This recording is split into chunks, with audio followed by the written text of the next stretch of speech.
Então, esse processo de M&A, em síntese, né, isso não existe uma regra, mas em síntese ele se divide em 3 fases, né? A primeira fase seria a fase 1, que a gente chama de análise, né? Então, na fase de análise, é quando você percebe, avalia, analisa, estuda, desenvolve todos os motivadores daquela transação, você faz todas as avaliações de mercado, você faz o valuation, você trabalha a avaliação econômico-financeira do negócio, e você também faz um screening de investidores, de potenciais alvos, de alvos para aquisição, dependendo da ponta se é vendedora ou compradora. Essa é a fase 1, a fase de análise. Quando você ultrapassa essa fase, você entra numa fase 2 do projeto, do processo, que é a fase de negociação. Quando então você já fez lá todo o seu estudo de mercado, os motivadores, já sabe por que quer vender, ou por que quer comprar, já estudou o mercado, já fez avaliação, já identificou os investidores ou os alvos, e aí você entra efetivamente para uma abordagem a esses investidores ou esses alvos, você faz as visitas nas operações das targets, né, das empresas a serem adquiridas, você faz as negociações preliminares da transação, em que você então vai tratar principalmente preço e demais condições, como termos e estrutura da transação, e uma vez que você acerta tudo isso, você entra na fase de due diligence, que seria a auditoria de verificação daquele ativo para mensurar riscos, preços, ativos, processos, todas as questões que envolvem a aquisição de uma empresa.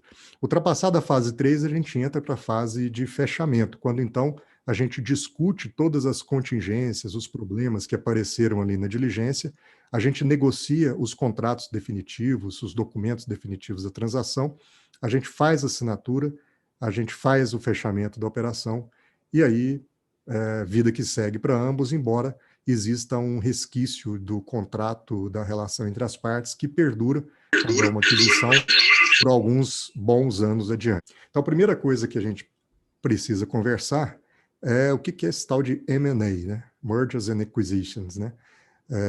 Lógico que nós temos 2 elementos aí, o M e o A, né? O M de mergers e o A de acquisitions. Então, você tem, de um lado, as operações societárias, as reorganizações societárias, os mergers, e de outro lado, você tem as aquisições.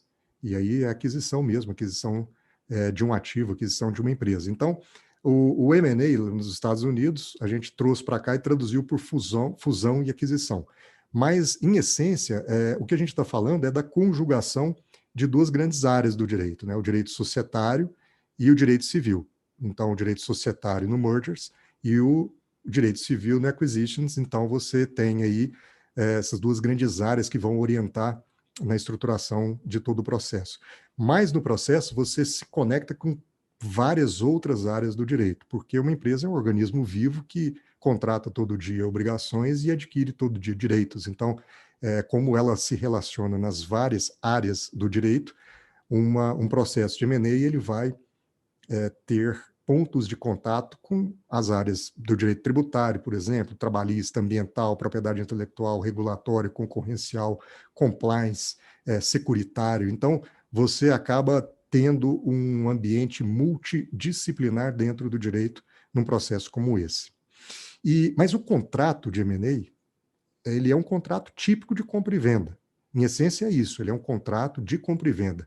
Mas que como nós, no Brasil, importamos, né, essa forma de fazer dos americanos, e não tem certo e nem errado aqui, é só porque eles estão a anos-luz na nossa frente, porque o mercado lá é muito mais maduro, a gente tem essa grande influência, então a gente acaba tendo um contrato que, embora típico de compra e venda, por exemplo, se a gente estiver falando de uma aquisição de empresa, ele é extremamente detalhado. E por que isso? Porque é a forma do americano ver as coisas, né? O americano, como um direito consuetudinário, ele tenta prever todas as hipóteses, né? A gente sabe que são 2 formas de negociar, né? Se a gente puder olhar a forma oriental de negociar, os chineses, por exemplo, os contratos são muito mais enxutos, são muito mais concisos, são muito mais objetivos. Por quê? Porque eles investem muito na relação, no relacionamento. Então, no momento em que você precisa fazer o contrato, você já tem um relacionamento muito mais estruturado e de forma que você, no contrato, você vai traduzir essencialmente os aspectos mais fundamentais, mas os detalhes são tratados na relação, tanto antes quanto depois do fechamento. Essa é a forma deles conduzirem os negócios. Já o americano é muito mais pragmático. Como ele tem um direito consuetudinário, ele busca positivar, né, quer dizer, escrever todos os aspectos que ele entende que devam ser tratados ao longo daquele relacionamento. Então, existe toda uma negociação antes do contrato, mas quando se vai para o contrato é muito dissertativo, ele é muito detalhista, muito detalhado.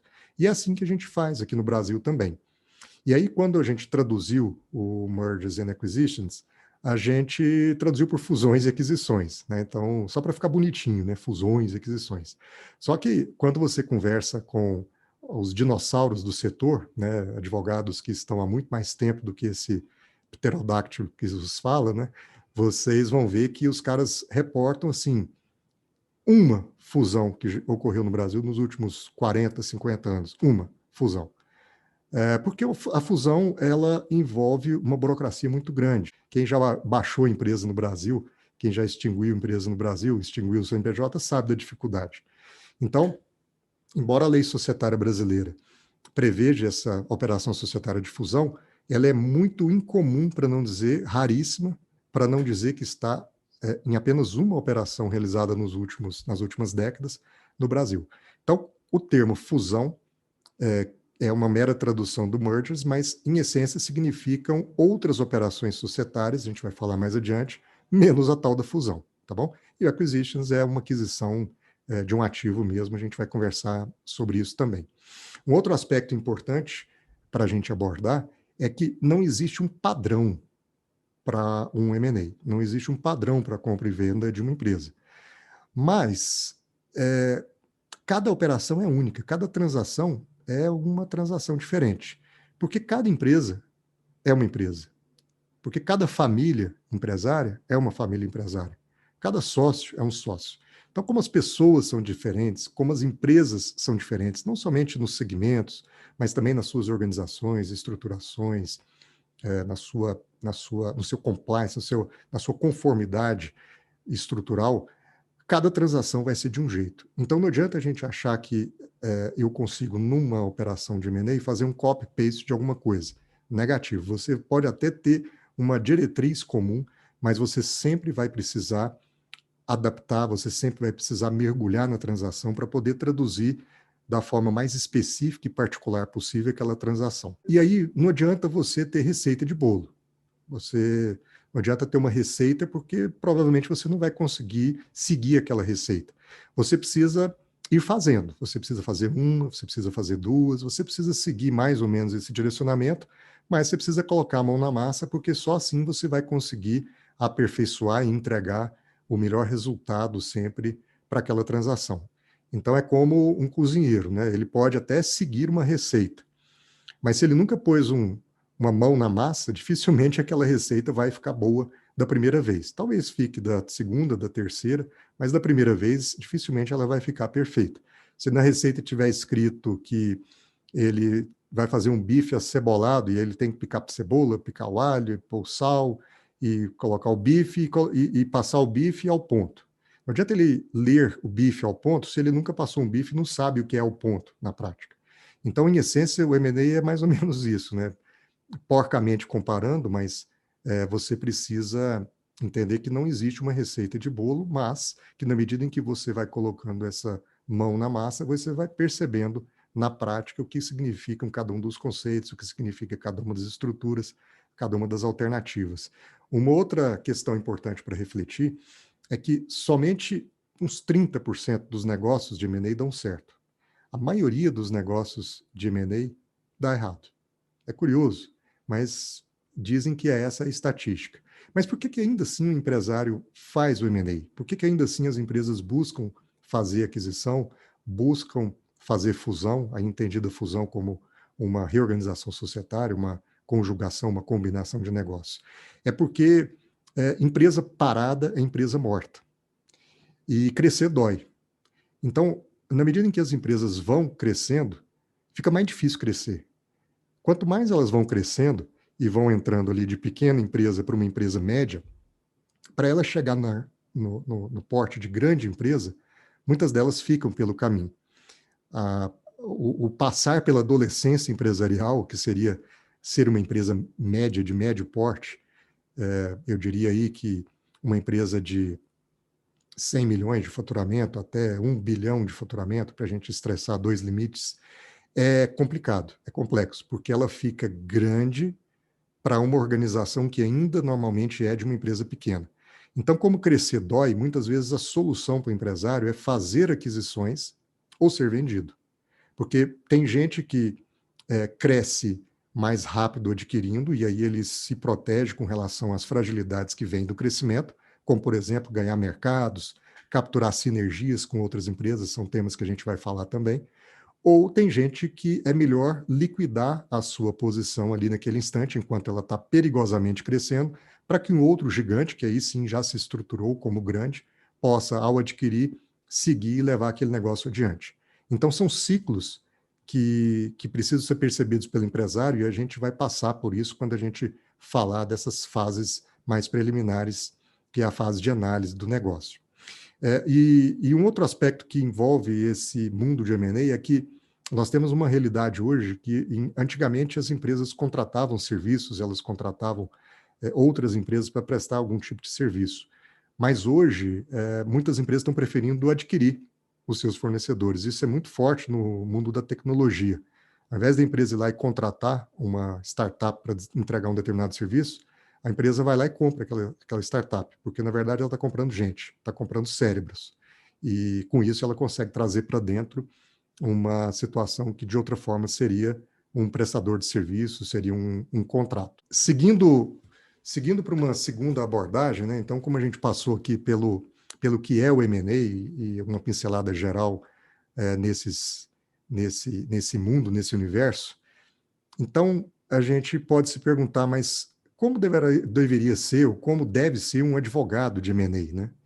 E aí é bom perceber assim, que o direito é uma ciência social, é uma ciência social para criar negócios. E o M&A é um negócio. Então, se você parar para pensar, todo o direito é posto, quando voltado para a área empresarial, para a criação de negócios, para a geração de valor. E o M&A nada mais é do que um negócio, é uma transação. O operador do direito é uma plateia dessa peça teatral chamada comércio. A gente fica como espectadores desses atos de comércio, desses empreendedores que vão fazendo as suas atividades aí na praça, né?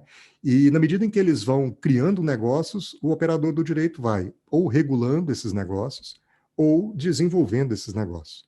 Então, essa tem que ser a mentalidade do advogado de M&A, entender que é fundamental ele conhecer o direito, sim, mas não basta ele seguir essa receita de bolo se ele não for também o cozinheiro que vai poder interpretar essa receita e aplicar na prática. Ou seja, para ele ser esse cozinheiro que aplica a receita de bolo, ele tem que entender que o mundo dele é negócio e, portanto, ele tem que experimentar, viver, empreender também.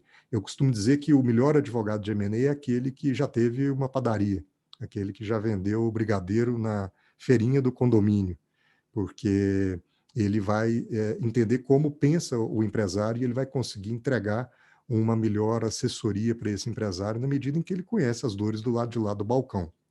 E aí, em M&A, o advogado também tem que se libertar da ideia de inovar sempre. O M&A ele não precisa ser algo que cria uma coisa nova todo dia. Não é problema nenhum você repetir aquilo que já foi feito antes. É preciso entender que o que nós vivemos no Brasil em termos de fusões e aquisições é muito recente. Nós estamos falando de um mercado que se fortaleceu e se tornou mais relevante depois ali das privatizações da década de 90. Então, antes de nós vieram, por exemplo, a gente disse dos americanos fazendo negócios há muito mais tempo. Portanto, a gente consegue olhar para as experiências deles e trazer para dentro de casa situações, estruturas, pensamentos, cláusulas, pelo menos a gente consegue ter uma referência do que deu certo lá fora para que a gente aplique aqui. Da mesma forma, quando eu faço uma transação de M&A, eu posso pegar uma operação anterior que saiu ou pela minha mão ou pela mão de algum outro advogado, e repetir uma mesma estrutura e repetir uma mesma estratégia, repetir uma mesma orientação de cláusula, sem que isso seja um problema. Então, o problema não é repetir o que já foi feito, porque isso vai fazendo com que eu também ganhe experiência. E aí, como a gente nunca sabe quando é que a gente vai utilizar um determinado conceito que a gente aprendeu, é importante entender que nada do que você aprende é inútil. Ou seja, tudo aquilo que você tem contato, toda aquela novidade que você vê, seja um contrato novo que você lê, seja uma cláusula que você nunca tinha visto e nem ouvido falar, seja uma conversa como essa aqui, você nunca sabe quando e se você vai usar esse conhecimento. Mas o dia que chegar um momento em que, quando chegar um momento em que você precise desse conhecimento, ele vai estar lá. De alguma forma, ele está numa gaveta e você vai conseguir tirar e aplicar aquilo na prática. E aí você adquire, a partir dessa aplicação, uma experiência maior para repetir aquela mesma lógica numa operação seguinte. E um advogado do M&A também precisa se libertar do antagonismo. Na minha geração, a gente era criado para brigar. Todo estudante de direito, ele já era criado numa rinha, né? Porque o antagonismo era um traço. Então a gente gostava de falar sempre bonito, quando a gente ia em restaurante, a gente era o que ia brigar da conta, mas na minha época, a gente era o amigo legal para poder, né? Eu sou estudante de direito, eu sou, né? Você ainda dava carteirada, né? Porque a gente é criado para brigar, a gente é criado não para criar caso, mas para cuidar de um caso, né? Mas o advogado de M&A é diferente. Quer dizer, se o antagonismo é natural para um advogado de contencioso, porque a gente é criado nesse ambiente antagônico, então no contencioso o advogado da outra parte é tido como um antagonista mesmo, no M&A é diferente. O M&A é a arte da busca do consenso. Então, nós somos agentes, como eu disse, como nós somos espectadores dos atos de comércio, nós somos agentes da realização de alguma coisa, de algum negócio. Portanto, o nosso papel é coordenar os trabalhos para que os interesses sejam convergentes. Ou seja, o M&A é essa arte de conciliação, de busca de consenso. E isso não tem nada a ver com antagonismo, pelo contrário, eu preciso entender o papel da contraparte como um papel que me auxilia e não que me tira algum pedaço, que me tira alguma coisa. E aí, para que isso funcione bem, eu preciso entender pelo menos dois conceitos essenciais. O primeiro deles é a lealdade, e o segundo deles é a boa-fé. A lealdade e a boa-fé num processo de M&A são essenciais. Porque em M&A a gente está falando basicamente de duas coisas, né? Uma é a dissociação, por exemplo, eu tenho uma venda, né? Eu tenho uma aquisição de uma empresa por outra, então aquele vendedor ele dissocia do negócio, ou eu tenho um sócio que compra outro, então há uma dissociação, ou eu tenho uma associação. Quando então, por exemplo, no merger, né, você tem uma combinação de negócio, você tem uma incorporação de uma empresa por outra, então, ou você está dissociando vínculos ou você está associando vínculos. Na primeira hipótese, quando você dissocia vínculos, o efeito da falta de transparência é sempre o litígio. Ou seja, se eu, no momento da condução do processo de M&A, eu falho com a lealdade, eu falho com a boa-fé, fatalmente eu estou preparando o caminho para o litígio, porque as pessoas vão sair machucadas da mesa. E isso é um prato cheio para litígio. Por outro lado, se eu estou falando não de uma dissociação, mas de uma associação, de uma combinação de negócio, uma fusão, eu preciso perceber que essa relação ela vai ser duradoura. Então, se eu falho com a contraparte na hora da transação de M&A, muito provavelmente aquela relação societária que eu estou combinando exatamente na operação de M&A, ela vai ser desgastante, porque eu já não confio na largada. Então, a lealdade e a boa-fé são dois traços que precisam permear a atuação do advogado de M&A. Não deveria ser diferente para as outras esferas de atuação da advocacia, mas, em essência, um advogado de M&A tem que ser um advogado leal, um advogado que age com extrema boa-fé e deve implementar seus processos dessa maneira. E esse processo de M&A, ele demanda um assessor legal desde o início. Muitas empresas contratam um advogado, contratam um assessor legal somente nas fases 2, né, no final da fase 2, na diligência legal, para então entrar nas fases de contrato. Mas quando o assessor legal está presente bem nas fases anteriores, ele consegue entregar muito valor, ele consegue preparar a empresa, ele consegue cuidar da condução, da estruturação da transação, ele consegue pensar junto com os demais assessores do negócio a melhor forma de se estruturar aquele negócio. E aí, como essa diligência que é feita, essa due diligence, a gente vai ver isso lá na frente, é o que guia o contrato, na medida em que eu tenho um assessor legal presente, embarcado na operação em momentos muito preliminares, isso vai ter um efeito positivo, um efeito muito relevante. Bom, que esse advogado do M&A, ainda para a gente falar de temas mais fundamentais, o que ele precisa conhecer? Né? O que deve ser um fator presente na atuação desse cara? Quais os tipos de competência? Qual é a habilidade que ele tem que adquirir? Será que é uma habilidade só? Como eu disse lá, que é uma operação, em essência, de direito civil e de direito societário, será que é só isso? Não é? O que a prática mostra é que esse profissional ele tem que conhecer profundamente outros temas e muitas vezes multidisciplinares. Ou seja, se eu estou falando de negociação, se eu estou falando de relações humanas, a psicologia é essencial. Eu gosto muito de psicologia, eu leio muito sobre, estudo muito sobre, porque nós precisamos ter essa leitura humana, nós precisamos ter esse skill pessoal para poder fazer a leitura correta das reações, das emoções, das relações, porque com isso a gente vai conseguir, lembra que eu disse que esse advogado é um advogado que vai trabalhar uma arte de conciliar interesses? Então, se eu trabalho a psicologia do processo, eu consigo muitas vezes eliminar pontos de conflito que impediam a realização da transação, a consumação do negócio. Uma outra competência fundamental que esse advogado deve ter é conhecimento da contabilidade. Uma operação como essa, ela é orientada, ainda mais nesses dias de hoje, principalmente por conta do IFRS, da Convergência Internacional das Normas Contábeis, né? A contabilidade ela orienta a estrutura das transações. Então, é a partir dos conceitos, a partir dos princípios contábeis é que a gente vai decidir, vai desenvolver a estrutura da transação. Se vai ser uma cisão, se vai ser uma incorporação, se vai ser uma aquisição pura e simples. A forma de se fazer isso vem muito da contabilidade. E essa noção o advogado de M&A deve ter, sob pena de não conseguir entregar um bom resultado, um bom serviço para o seu cliente. Um outro tema essencial para quem trabalha na área é conhecer finanças.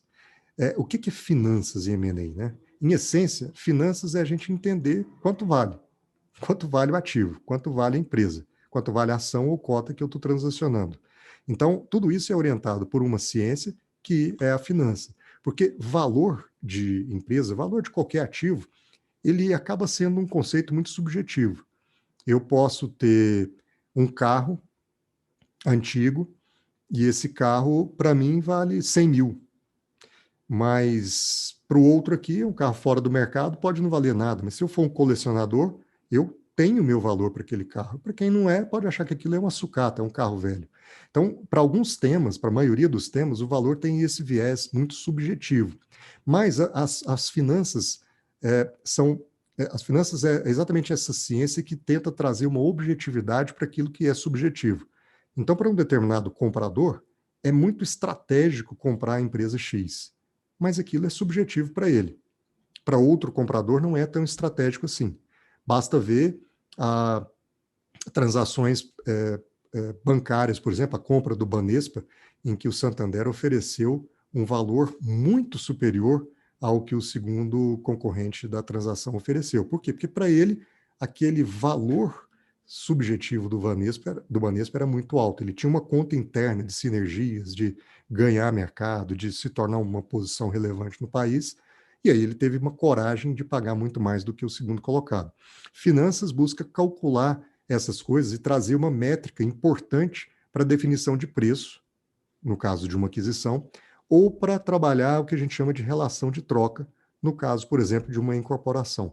Então, se eu e você estamos fazendo negócio, quando a gente juntar esse negócio, Quantos por cento cada um vai ter desse negócio? Isso é o que a gente chama de relação de troca. Para calcular isso aí, eu não posso sentar com você e fazer uma continha de padaria e falar assim, eu acho que meu negócio fatura 500 milhões de reais por ano, o seu fatura 250, logo eu tenho que ter 2 vezes mais do que a sua participação. Não é bem assim. A Finanças vai entrar no detalhe de cada um dos negócios e vai calcular o que aquilo aporta na estrutura resultante para, então, decidir, sugerir quantos por cento cada um dos sócios vai ter na combinação daquele negócio. Então, é importante entender finanças, e principalmente no mundo de hoje, em que o valor patrimonial das empresas não é mais relevante. Hoje, as empresas mais valiosas são asset light, ou seja, se você pega Apple, Apple não tem fábrica, né? Se você pega o Facebook, daqui a pouco vai desmontar toda a estrutura lá, porque vão trabalhar home office. Se você pega a Amazon, se você pega essas empresas mais valiosas, elas não têm ativos, não têm fábricas, não têm plantas, elas são ideias, elas são organizações que são muito mais intangíveis do que tangíveis. E, portanto, é preciso saber calcular isso aí, porque o valor hoje está em coisas outras que não aquelas que a gente enxerga, né? E por isso, nas finanças, a gente trabalha com o conceito de valores que calcula o que a empresa fez no passado, até aqui, seriam esses valores mais patrimoniais, o que ela construiu, o que ela executou, o que ela empreendeu, o que ela ativou como uma fábrica, por exemplo, ou a gente olha para o futuro, quanto é que aquela empresa pode gerar de dividendos, de lucros lá no futuro. Então, o que eu estou dizendo é que hoje em dia a gente não olha finanças calculando valores das empresas pelo retrovisor. Os valores hoje são calculados olhando o futuro. É como as startups. Muitas vezes você tem uma startup vendida por um valor de bilhão, são os unicórnios. Mas o que aquela empresa tem? Hoje nada. Mas as projeções futuras dela indicam que aquele negócio vai estourar e vai deixar um caminhão de dinheiro no bolso dos acionistas. E, portanto, a finanças vai ter ferramentas para calcular a valor presente quanto é que vale aquele ativo com base no futuro que ela está gerando. Quando a gente não consegue acertar na mesa de negociação a expectativa de quem compra e a expectativa de quem vende, uma cláusula que entra na mesa e que é danada para dar problema é o tal do earn-out. Então, o earn-out seria essa cláusula que diz o seguinte: olha, eu acho que sua empresa vale tanto. Você quer me vender por 2 tantos. Então vamos fazer o seguinte: eu te pago o que a gente está concordando, e aquilo que a gente discorda, a gente cria uma regra para que, se acontecer o que você está dizendo que vai acontecer, lá no futuro eu vou te pagando esses complementos de preço através dessas cláusulas de performance. Isso tem uma série de problemas envolvidos. Eu já fiz transações com earn-out e às vezes é o que precisa ser posto na mesa para equacionar essas distâncias de expectativa. Então, além de psicologia, contabilidade, finanças, o que esse profissional, esse advogado do M&A precisa conhecer, precisa trabalhar? Ele precisa entender como é que aquela transação afeta o mercado. Porque toda transação no Brasil hoje não era assim, mas agora, mais recentemente, a legislação foi alterada, ela precisa, dependendo do porte, passar previamente pela aprovação do CAD. Ou seja, quando o advogado estiver conduzindo o processo, ele precisa já olhar o que aquilo interfere no mercado, porque eventualmente a minha empresa mais a sua vai ter 98%, 99%, 97% de um mercado X. E isso vai significar para o CAD um problema concorrencial. E aí essa operação que a gente assina hoje pode ficar sob revisão do CAD por até 330 dias. Pensa o dilema: a gente assina um contrato de venda hoje e durante quase um ano a gente não sabe se vai fechar, e aí fica aquela angústia do vendedor, porque assinou, mas não recebeu, e aquela angústia do comprador, porque não sabe se aquilo que ele comprou ele vai levar para casa. Portanto, entender os aspectos de mercado também é essencial para quem trabalha com M&A. E outros aspectos, como, por exemplo, os aspectos regulatórios de setores, de segmentos que estão sob regulação de alguma agência, como a ANEEL, a Anatel, a ANAC. Dependendo do tipo de transação, a gente precisa olhar se aquela transação está submetida a algum ambiente regulatório e, portanto, tem que olhar as regras daquele mercado, daquele ambiente regulatório. Bom, então, a gente vem falando do M&A como um todo, vinha falando do profissional, quais as competências que ele tem que ter. E agora entrando um pouquinho mais na transação em si, né? Uma vez que eu sou um advogado de M&A, estou ali atuando, estou ali com as minhas competências, aí eu encaro uma transação, eu encaro uma operação. E aí, olhando para isso, se eu puder identificar um pilar dessa transação, qual é a essência dessa transação? Qual é o momento desafiante dessa transação? Talvez a gente possa ter um destaque, que seria, a partir de toda essa conversa que a gente teve antes, né, as análises de mercado, análises financeiras, discussão de valores, etc., a gente definir as estruturas da transação. Vai ser uma transação de compra e venda? Vai ser uma aquisição? Né? Vai ser o Azinho lá do M&A? Ou vai ser uma reorganização societária? Vai ser o M, né? Porque se for o A, se for uma aquisição, aí eu preciso, então, trabalhar os aspectos de preço. E aí é uma discussão tensa e intensa. Se for o M, se for uma reorganização societária, uma incorporação, uma cisão, eu preciso, então, trabalhar qual é a relação de troca, quantos por cento cada um vai ter na transação. Então, a partir dessas discussões, eu posso ter, além da aquisição, que seria a compra das ações ou cotas pura e simplesmente, em que o vendedor dessas ações ou cotas se vende 100%, sai completamente da operação, ou se vende parcialmente, então tem um sócio ali.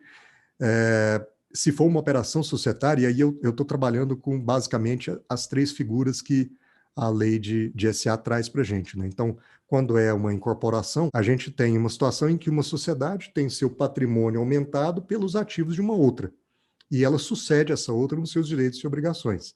Então, é uma sociedade, ela tem determinados ativos e ela aumenta esses ativos porque ela joga para dentro dela os ativos de uma outra empresa. E aí, como ela come essa outra empresa, ela fica maior em termos de ativo e sucede essa empresa anterior nos seus direitos e obrigações. Em linhas gerais, essa é a famosa incorporação. E essa incorporação pode ser uma incorporação tradicional, como pode ser uma incorporação de ações, em que uma sociedade se transforma numa subsidiária de outra. Então, ao invés dela incorporar os ativos da empresa anterior, ela incorpora aquelas ações e aquela empresa anterior continua existindo, de forma que é uma incorporação de ações e a de baixo passa a ser subsidiária da de cima. Além dessa figura, a gente tem a cisão, em que uma sociedade se divide em uma ou mais empresas.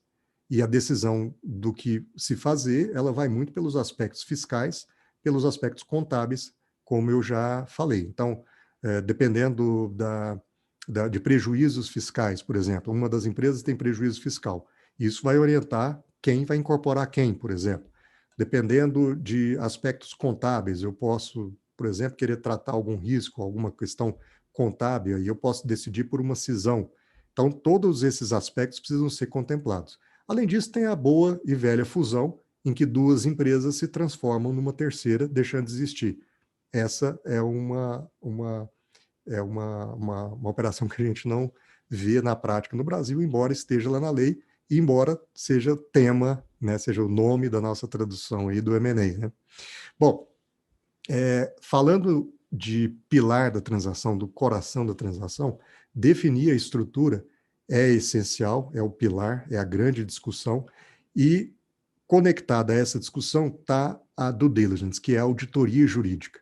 Então, a auditoria jurídica é uma fase crítica da transação. Não é só jurídica, né? Ela envolve normalmente times tanto legais, né, um escritório de advocacia, quanto times de auditoria, para fazer essa auditoria na parte contábil, fiscal da empresa, dos ativos da empresa. Também auditorias operacionais entram em campo para verificar instalações, indústria, se for indústria, mercado, verificar clientes, fornecedores. Então, o comprador faz uma varredura para ter um entendimento profundo daquele negócio, dos seus riscos, das soluções que precisam ser implementadas após a aquisição. Então, numa auditoria, numa due diligence, não é possível achar tudo, porque o que o vendedor quiser esconder, se bem escondido, ele esconde. Então, obviamente que a auditoria tem que mesmo assim ser feita, porque ela costuma envolver times excelentes e times que são muito experientes em achar problemas, em achar coisas escondidas, mas nem sempre isso é possível. Então, é um processo denso, é um processo tenso, porque toda empresa tem problema e ter problema dói. Então, ninguém gosta de, num processo como esse, o vendedor, então, fica todo arrepiado de receber críticas à sua empresa. Todo vendedor acha que a empresa dele não tem problema, isso é uma regra. Porém, toda empresa tem problema, porque no Brasil, principalmente, as empresas não conseguem andar em conformidade plena com a legislação. É tanta legislação, tanta regulação, tanta interferência na autonomia privada por força do Estado, por parte do Estado, por força de lei, que é quase impossível a gente encontrar uma empresa que está plenamente conforme com a legislação.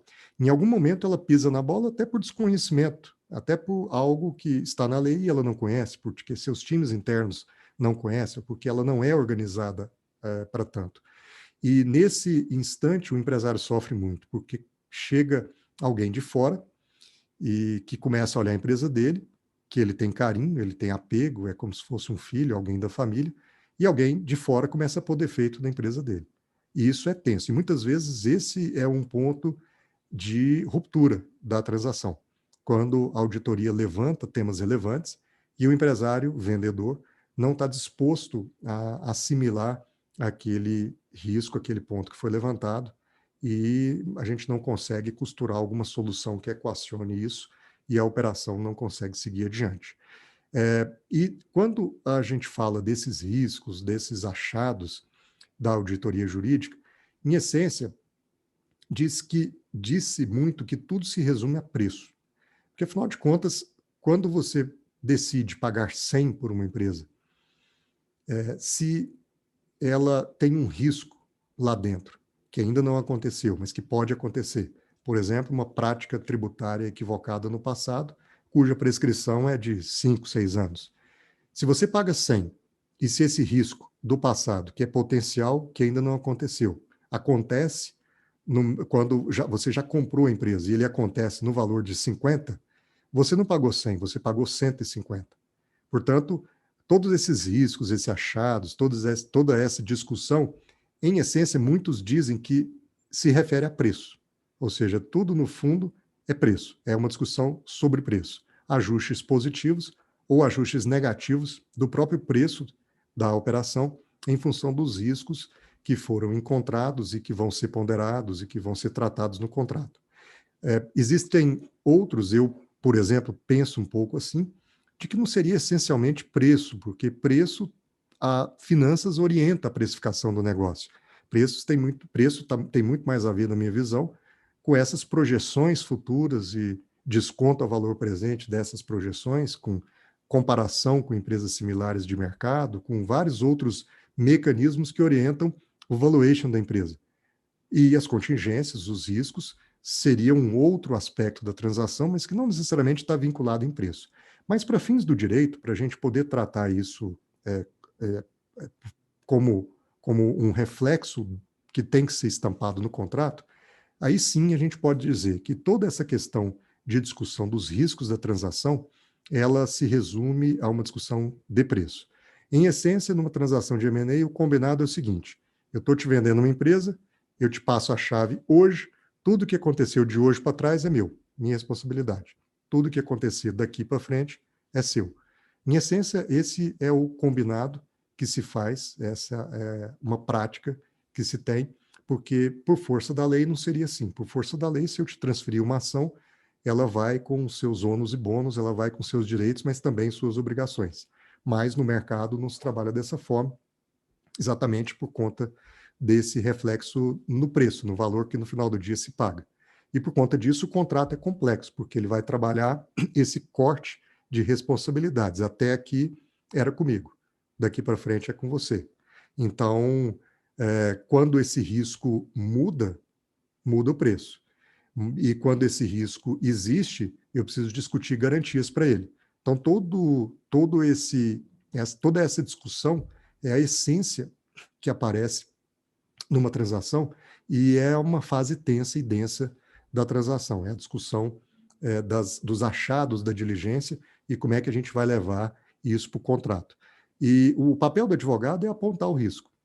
E o papel do investidor é ponderar esse risco e fazer o cheque. Então, os advogados levantam esses riscos, ponderam esses riscos e dizem para o investidor: olha, o negócio tem risco, você decide. E é sempre assim. porque todo negócio tem risco. Não existe negócio que não tenha risco. Essa é a essência do empreender. Empreender envolve tomada de risco e ponderação desses riscos. Todos os negócios sem riscos já foram realizados. Não sobrou mais nada. Portanto, toda aquisição envolve uma forte orientação de risco. É o risco é que vai dizer se eu compro ou não compro, e o risco é que vai orientar o preço final daquela transação e como é que eu levo tudo isso para o contrato. Às vezes, vender uma empresa para uma outra empresa do setor facilita bastante. Nem sempre isso acontece. Às vezes, uma empresa pode ser vendida para um fundo de investimento ou para uma empresa de outro setor que quer entrar naquele segmento. Quando isso acontece, ou até para um estrangeiro, né? Acontece muito. A gente já fez várias transações com o estrangeiro. Então, o estrangeiro, o fundo de investimento que não está naquele setor, uma empresa de outro setor que compra uma empresa de um certo setor, as discussões sobre riscos são muito mais tensas, são muito mais difíceis de superar, mais desafiantes. Porque para a empresa do segmento, ele consegue olhar para um risco que foi levantado na auditoria e falar, opa, isso aí eu faço também. Isso aí não costuma dar problema, não. Está fora do compasso legal? Concordo. Mas isso aqui não dá tanto problema. Não é desse tamanho assim o problema. Eu topo o risco. Então, empresas sendo vendidas dentro do mesmo setor, essa discussão ela é mais leve do que se a gente estiver fazendo uma transação fora do setor ou para um fundo de investimento, por exemplo, ou para estrangeiro que olha para o Brasil, principalmente estrangeiro que não entrou no Brasil ainda, eles olham e aí para entender algumas jabuticabas brasileiras como o sistema tributário, muito intenso e muito tenso. Se a gente chegou nesse cerne da operação, que é a definição de estrutura, a definição dos achados da diligência, como é que isso se materializa no contrato, como é que eu trato os riscos que eu achei na auditoria, então agora eu preciso falar um pouco do contrato, né? Então, o contrato é essa dissertação da operação, da transação. Como eu disse, como a gente traz para o direito brasileiro, não para o direito brasileiro, para a prática brasileira, né? Porque o direito não internalizou especificamente um contrato de compra e venda, um contrato de M&A, né? É um contrato de compra e venda. Então, nós não temos na legislação tanto detalhamento assim. Nós temos na prática um detalhamento significativo e mais ou menos padronizado. E ele é dissertativo, porque, como eu disse, ele tende a detalhar muito profundamente os vários aspectos.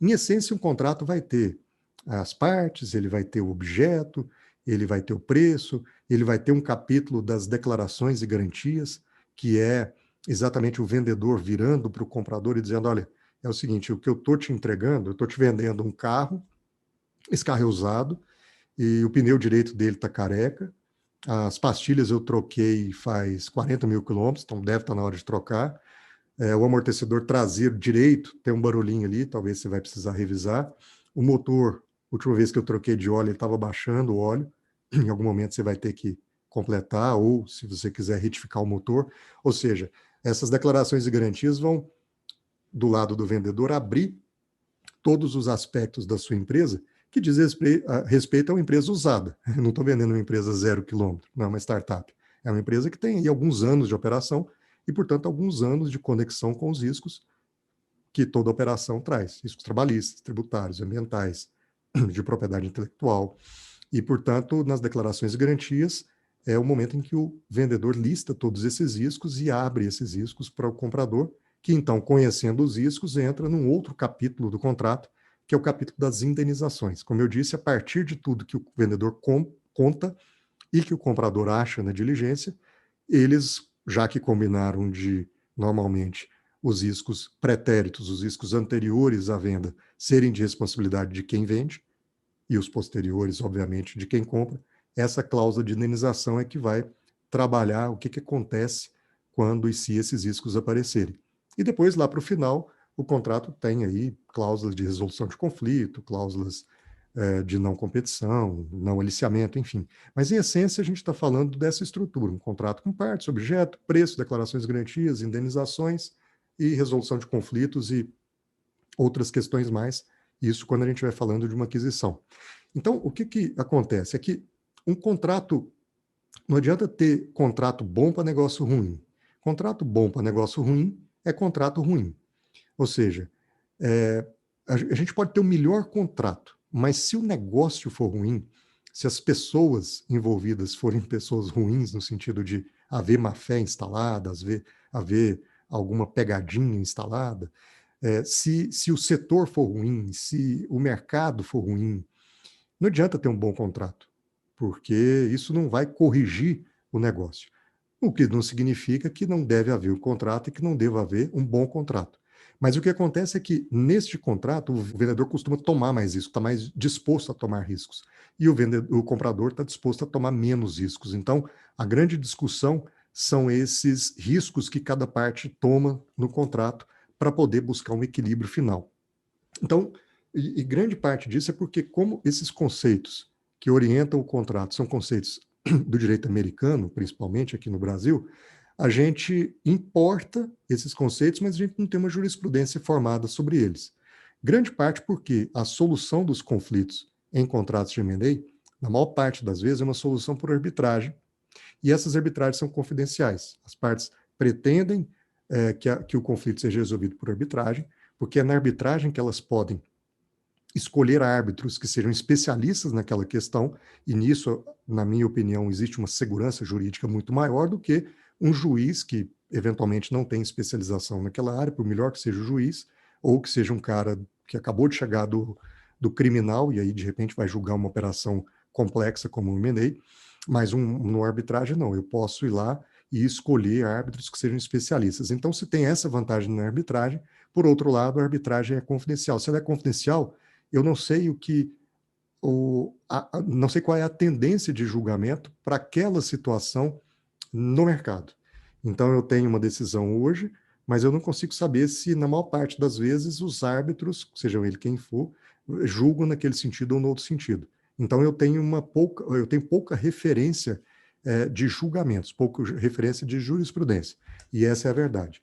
E, portanto, como eu trago coisas do direito americano e não tenho essa referência de jurisprudência, o contrato passa a ter uma importância bem maior, porque eu preciso deixar o contrato cada vez mais claro, tentar estressar pontos de eventuais conflitos antes, até porque se eles aparecerem, eu já pensei naquilo antes, eu já tratei aquilo antes nas cláusulas, já fiz alguma previsão para que aquilo fosse de alguma forma endereçado.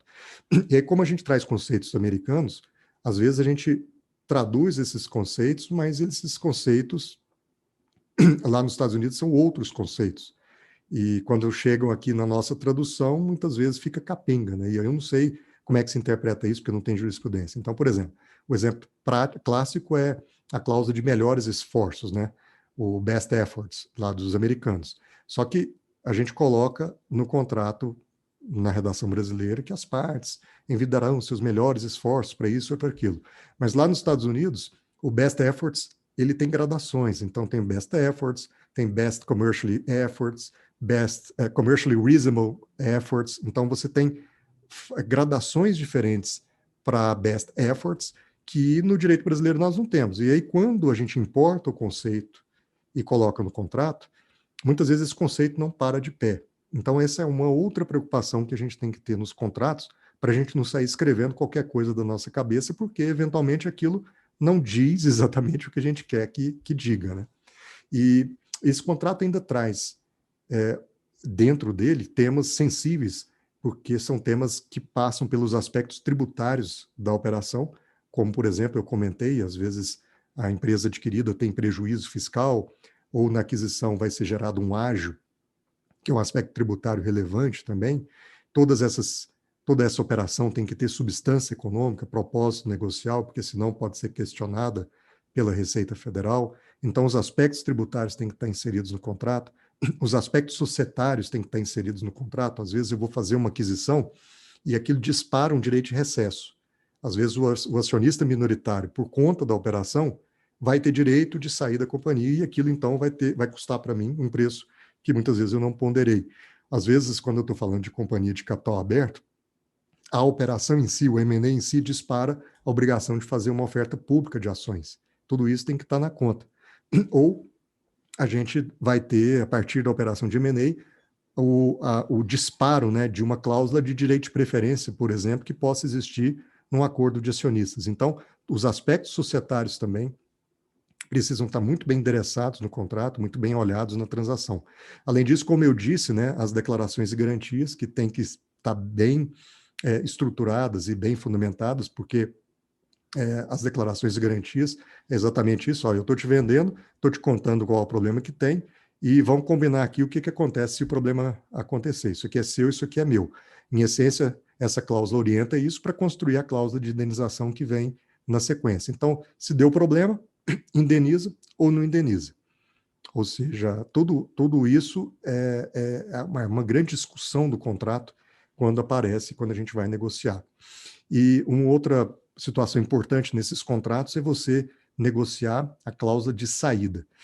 Quando eu digo que o contrato é dissertação da operação, é porque você, para evitar problemas, até porque a gente não tem referências jurisprudenciais, você precisa estressar os vários cenários futuros. Você precisa ter uma bola de cristal e tentar colocar ali os vários cenários que podem acontecer adiante. Mais ou menos como o Doutor Estranho lá, né? Você vai movimentando ali o cristal ali e vai vendo todos os cenários possíveis, né? Porque você precisa escrever o que acontece no cenário A, o que acontece no cenário B, o que acontece no cenário C, você precisa prever cláusulas de saída. Se a gente vai fazer essa transação e a gente vai ser sócio, o que acontece se não der certo? Como é que eu saio dessa transação? Como é que eu saio da empresa? Ou se a gente vai ser sócio, qual vai ser a governança? Quem manda? Vai ter conselho de administração? Não vai? Qual é o quórum de deliberação? Então, são vários temas que têm que ser combinados e assinados na transação. Quando a operação é parcial, quando a operação envolve a permanência de uma relação societária, não basta eu assinar o contrato de M&A. Eu preciso assinar junto ao acordo de acionistas. E, normalmente, as discussões podem morrer num ou no outro documento, porque é muito complexo. Quando é uma aquisição pura e simples, já é um parto discutir contrato, mas fez aquele parto, o neném está pronto, vai embora. Quando é uma operação parcial, em que é uma compra parcial e uma sociedade que segue, uma outra discussão profunda é acordo de acionistas. E a gente vai falar nisso adiante. Então, em essência, quando a gente fala dessa dissertação da operação, do contrato, dessa parte tensa e que diz respeito exatamente ao operador do direito, o que a gente está falando é de busca de consenso. Como eu disse, o advogado de M&A tem que ser um advogado que é artista em conciliar interesses. Ele trabalha essa arte do consenso. E essa arte do consenso tem que ser buscada sempre olhando o equilíbrio. Eu nunca posso exigir numa operação um desequilíbrio só para sair vencedor daquela negociação. Porque quando eu venço uma negociação e saio desequilibrado dela, eu estou criando um potencial litígio no futuro. Porque a minha relação não saiu boa. Eu venci na mesa, mas eu não levei para casa um amigo. E o mais relevante numa transação de M&A é quando eu não venço, eu construo junto. E aí, se há um consenso equilibrado, muito provavelmente os litígios futuros não acontecerão ou terão muito menos chances de acontecer, porque eu construí uma excelente relação com a contraparte e, portanto, qualquer problema que acontecer, e vão acontecer, eu consigo tratar negocialmente aquele problema e, com isso, evitar que aquele problema desague num litígio, numa arbitragem ou numa ação judicial no futuro. Ou seja, para que tudo isso aconteça, o advogado precisa ser criativo. A criatividade é a chave para que a gente faça uma transação que pare de pé por todos os aspectos. Uma transação que seja equilibrada, uma transação que funcione, uma transação que entregue para as partes aquilo que elas desejam. Se o advogado o espectador do comércio, o espectador dos atos do empresário, ele precisa deixar com que o empresário atinja o seu objetivo. E o empresário quer que o negócio se realize. E o negócio se dê certo, o negócio passe naquele filtro dos 30% dos que deram certo. Muitas vezes o advogado, sem ter criatividade, sem ter jogo de cintura, ele mata o negócio. Um assessor legal ruim é um assessor anti-deal. Ele vai sempre trabalhar para matar o negócio. Isso é ruim, porque o empresário quer fazer o negócio. Ele só quer conhecer os riscos adequadamente, porque ele toma riscos. Ele só precisa conhecê-los. E conhecer o que o advogado preparou para mitigar esses riscos, para evitar que esses riscos aconteçam, ou se acontecerem, que não tem um mecanismo para tratar os riscos ou para refletir os riscos ocorridos lá no preço da empresa em questão, né? E se eu puder deixar aqui algumas dicas práticas, né, nessa primeira conversa, eu diria o seguinte: primeiro, que é muito importante trabalhar em equipe. O M&A é muito difícil você fazer M&A sozinho, para não dizer impossível. Então, o M&A ele é multidisciplinar, ele vai envolver, como eu disse, pessoas da área de finanças, pessoas da área da contabilidade, vai envolver equipes de advogados, e dentro do direito ele vai envolver disciplinas diferentes. Então, é como se fosse uma orquestra em que, se eu sou o advogado que coordena o processo, eu preciso ter ali o cara do violoncelo, o cara do violino, o cara do sax, eu preciso ter cada um tocando seu instrumento para que eu possa reger e juntos a gente construa a melhor sinfonia, né? Então, esse trabalho em equipe é importante. Uma outra dica prática seria: você precisa adquirir repertório. Como eu disse, a experiência é muito relevante. Hoje eu sou um advogado muito melhor do que eu era no início, quando eu entrei nesse segmento. E com certeza eu sou um advogado pior do que eu vou ser amanhã. Por quê? Porque eu vou adquirindo repertório na medida em que eu vou trabalhando várias operações, uma na sequência da outra. Se eu tiver a mente aberta para aprender sempre, para prestar atenção sempre nos problemas que surgem e como eles são tratados, e puder ser um cara criativo para orquestrar todas as soluções, esse repertório vai me ajudar a ser um cara cada vez melhor na prestação desse serviço. Uma outra dica é que a gente precisa ter o olho num ponto do futuro. Nós precisamos, numa transação de M&A, olhar para um ponto lá no futuro e preparar todo, toda a regra, toda a estrutura, toda a solução para aquilo que vai dar errado. Porque vai dar errado. Como uma operação complexa e como uma operação que se conecta em vários pontos, né, em várias áreas, em várias situações, em várias circunstâncias, é muito improvável que, depois da transação concluída, da assinatura feita, dos pagamentos realizados, do fechamento executado, do vendedor indo para casa e o comprador assumindo, é muito improvável que, durante os anos seguintes, aquilo não dê errado em algum aspecto.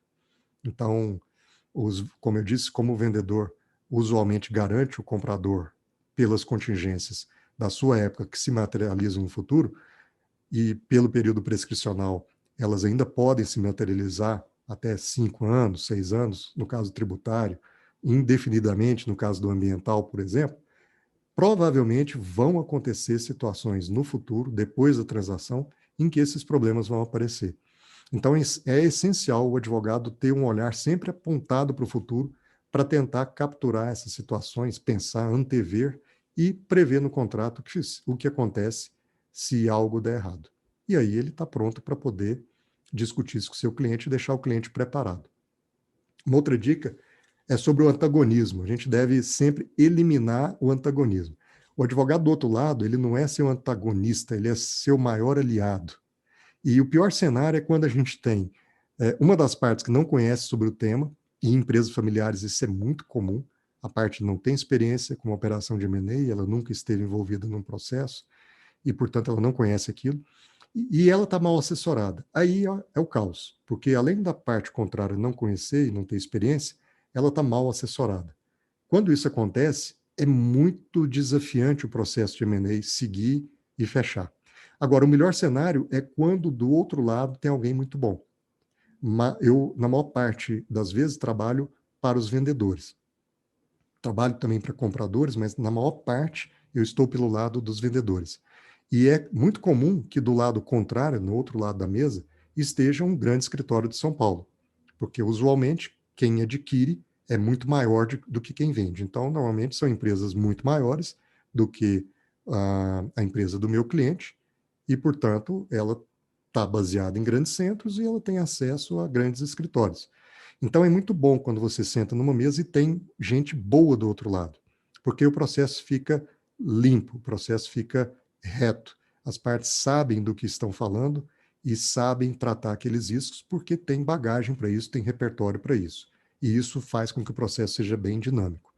E uma última dica é time is money, né? Então, time is money, ou seja, perder tempo com bobagem é uma distração. A gente não deve perder tempo com bobagens no meio do processo de M&A.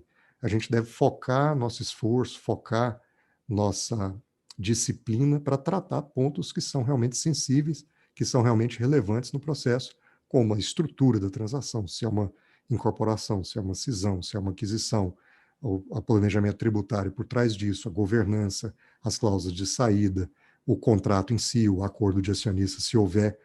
Os pontos mais orbitais, os pontos que são microgerenciamento das situações de fato, isso deve ser tratado na periferia, porque senão a gente perde muito tempo nisso e perde o olhar para aquilo que é essencial.